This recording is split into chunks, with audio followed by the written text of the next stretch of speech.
স্বাগত জানাচ্ছি আন্তর্জাতিক সংবাদে। শুরুতেই সংবাদ শিরোনাম, পরে বিস্তারিত। এবার যুদ্ধ শেষের শর্ত জানালেন নেতানিয়াহু। আরও জানিয়ে দেব ইসরায়েলকে নিষিদ্ধ করার দাবি যা বলছে উয়েফা। এদিকে ট্রাম্প পুতিনের বৈঠকের চূড়ান্ত ডকুমেন্ট নিয়ে যা জানালো ক্রেমলিন। সর্বশেষ জানিয়ে দেব ভারতের সাথে সংঘাতের পর নতুন ক্ষেপণাস্ত্র বাহিনী গঠন করেছে পাকিস্তান। এতক্ষণ শুনছিলেন সংবাদ শিরোনাম, এবার বিস্তারিত। এবার যুদ্ধ শেষের শর্ত জানালেন নেতানিয়াহু।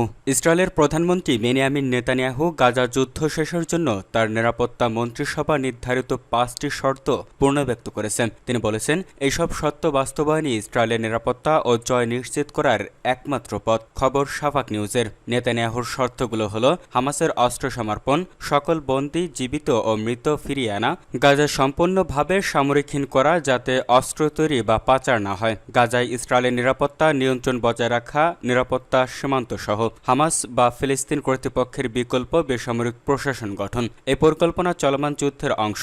2024 সালের 7 অক্টোবর শুরু হওয়ার পর থেকে অন্তত 61,776 জন ফিলিস্তিনি নিহত এবং 1,54,906 জন আহত হয়েছে।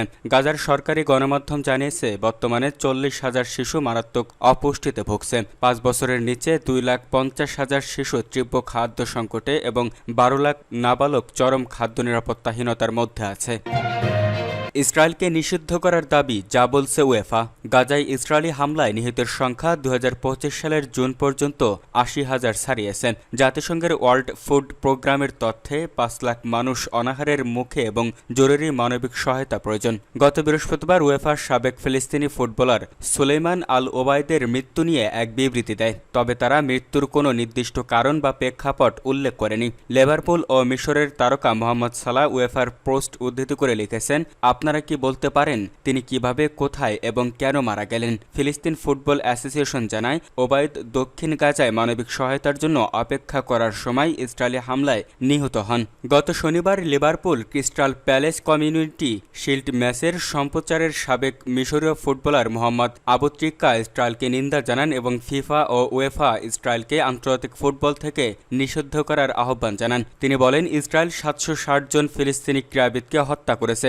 এর মধ্যে 420 জন ফুটবলার, 140টি ক্রীড়া অবকাঠামো ধ্বংস হয়েছে। রাশিয়ার বিরুদ্ধে ফিফা ও উয়েফা পদক্ষেপ নিয়েছে। ইসরায়েলি দখলদারিত্ব কখন থামানো হবে?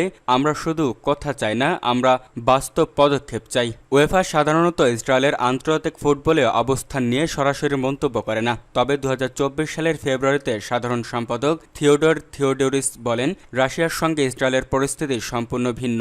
যুদ্ধ শুরুর প্রেক্ষাপটও আলাদা। পিএসজির টটেনহাম সুপার কাপ ম্যাচের আগে উয়েফা মাঠে একটি ব্যানার তোলে যাতে লেখা ছিল, শিশু হত্যা বন্ধ করুন, বেসামরিক মানুষ হত্যা বন্ধ করুন। তবে গাজা ও ফিলিস্তিনের নাম উল্লেখ করা হয়নি। উয়েফার এক কর্মকর্তা বলেন, এটি রাজনৈতিক নয়, মানবতার বার্তা।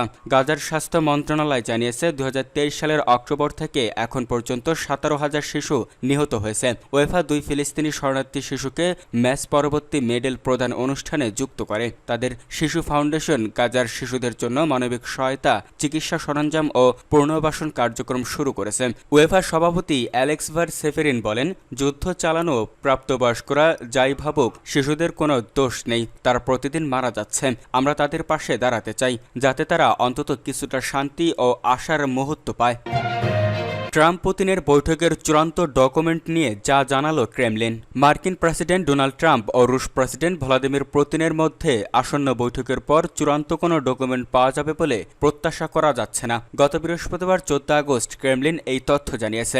রাশিয়ার রাষ্ট্রীয় সংবাদ সংস্থা তাস এবং অন্যান্য সংবাদ মাধ্যমের মতে ক্রেমলিনের মুখপাত্র দিমিত্রি পেসকভ সাংবাদিকদের বলেছেন, আলোচনার পরে এই ধরনের ডকুমেন্ট প্রত্যাশিত নয় এবং কিছুই প্রস্তুত করা হয়নি। তিনি বলেন, আর কোনো ডকুমেন্ট থাকার সম্ভাবনাও কম। পেসকভ বলেন, তবে শীর্ষ সম্মেলনের পরে একটি যৌথ সংবাদ সম্মেলন হবে এবং রাশিয়ার প্রেসিডেন্ট যে চুক্তি এবং বোঝাপড়া অর্জন করতে সক্ষম হবেন তার পরিসরের রূপরেখা দেবেন। তিনি বলেন, শীর্ষ সম্মেলনের প্রস্তুতি সীমিত সময়ের মধ্যে করা হয়েছে। ইউক্রেন যুদ্ধের বিষয়ে বর্তমান আলোচনা দ্বিপক্ষিক পর্যায়ে চলছে এবং কিয়েভের অবস্থান পরবর্তী পর্যায়ে বিবেচনার জন্য রয়েছে। ক্রেমলিনের এই মুখপাত্র আরও বলেন, এর আগে মস্কোতে ট্রাম্পের বিশেষ দূত স্টিভ উইটকফের সঙ্গে পুতিনের আগের বৈঠক ফলপ্রসূ ছিল এবং শীর্ষ সম্মেলনের পথ প্রশস্ত করেছে। তিনি সতর্ক করে বলেছেন, আলোচনার ফলাফল তাড়াহুড়ো করে ভবিষ্যৎবাণী করা একটি বড় ভুল। তাই বৈঠকটি কেমন হয় তা দেখার আহ্বান জানিয়েছেন পেসকভ। টেলিগ্রামে শেয়ার করা রাশিয়ান সাংবাদিক পাভেল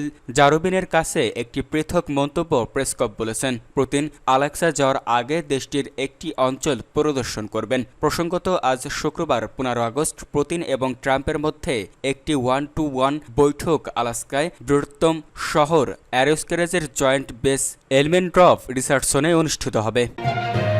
ভারতের সাথে সংঘাতের পর নতুন ক্ষেপণাস্ত্র বাহিনী গঠন করেছে পাকিস্তান। দক্ষিণ এশিয়ার চিরপ্রতিদ্বন্দ্বী দেশ ভারতের সাথে কয়েক দশকের মধ্যে সবচেয়ে ভয়াবহ সংঘাতের পর পাকিস্তান তার ক্ষেপণাস্ত্র সক্ষমতা তদারকি করতে নতুন একটি সামরিক বাহিনী গঠন করতে যাচ্ছে বলে জানিয়েছেন দেশটির প্রধানমন্ত্রী শাহবাজ শরীফ। গত বুধবার ইসলামাবাদে স্বাধীনতা দিবসের এক অনুষ্ঠানে প্রধানমন্ত্রী শাহবাজ শরীফ রকেট ফোর্স কমান্ড গঠনের ঘোষণা দেন। সেখানে উচ্চপদস্থ সামরিক কর্মকর্তারা উপস্থিত ছিলেন। ইসলামাবাদ থেকে বার্তা সংস্থা এপি এই খবর জানায়। শাহবাজ শরীফ বলেন, এই বাহিনী আধুনিক প্রযুক্তিতে সজ্জিত হবে এবং শত্রুকে সব দিক থেকে আঘাত করার সক্ষমতা রাখবে। স্বাধীনতা দিবসের অনুষ্ঠানে দেওয়া ভাষণ ও প্রদর্শনীতে ভারতের সাথে গত মে মাসের সংঘাতের বিষয়টি গুরুত্ব সহকারে তুলে ধরা হয়। সামরিক বাহিনীর কর্মকর্তার প্রশংসা করে পাকিস্তানের প্রধানমন্ত্রী বলেন, এটি আমাদের প্রচলিত যুদ্ধ সক্ষমতার উন্নত করবে। গত মে মাসে পাকিস্তান ও ভারত 4 দিনের একটি তীব্র সংঘাতে জড়িয়ে পড়ে। এতে দুই পক্ষের ক্ষেপণাস্ত্র, ড্রোন ও আর্টিলারি হামলায় 70 জনের বেশি মানুষের প্রাণহানি হয়। এটি ছিল 1999 সালের পর পারমাণবিক অস্ত্রসজ্জিত দুই প্রতিবেশী দেশ দুটির মধ্যে সবচেয়ে বড় সংঘাত। পাকিস্তানের উন্নত ক্ষেপণাস্ত্র সক্ষমতা রয়েছে। গত মে মাসে J-10C ভিগোরাস ড্রাগন এবং JF-17 থান্ডার যুদ্ধবিমানের পাশাপাশি দেশটির উন্নত ক্ষেপণাস্ত্রের কিছু সংখ্যক পরিমাণ ব্যবহার করা হয়। সংঘাতের পর পাকিস্তান তার সামরিক সক্ষমতা বৃদ্ধি করেছে। এ লক্ষ্যে দেশ বর্তমান বাজেটে 20% প্রতিরক্ষা ব্যয় বাড়িয়েছে। বাজেটটি জুনে পাশ হয়েছে। সরকার 40টি নতুন চীনা যুদ্ধ বিমান এবং নতুন বিমান প্রতিরক্ষা ব্যবস্থা নিয়ে আলোচনা শুরু করার কথাও ঘোষণা করেছে। সাবেক জেনারেল ও প্রতিরক্ষা বিশ্লেষক তালাত মাসুদ বলেন, সম্প্রতি সংঘাতের পর মূল উদ্দেশ্য অবশ্যই পাকিস্তানের সামরিক সক্ষমতা আরও শক্তিশালী করা এবং সেই প্রক্রিয়ায় এটি একটি অংশ।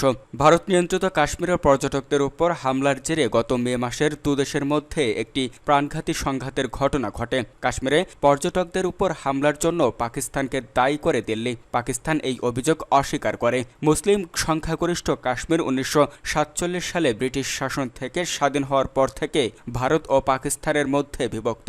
উভয় দেশই পুরো অঞ্চলটি দাবি করে এবং এই অঞ্চলের নিয়ন্ত্রণ নিয়ে দেশ দুটি এ পর্যন্ত দুবার যুদ্ধ ও কয়েকবার সংঘাতে জড়িয়েছে।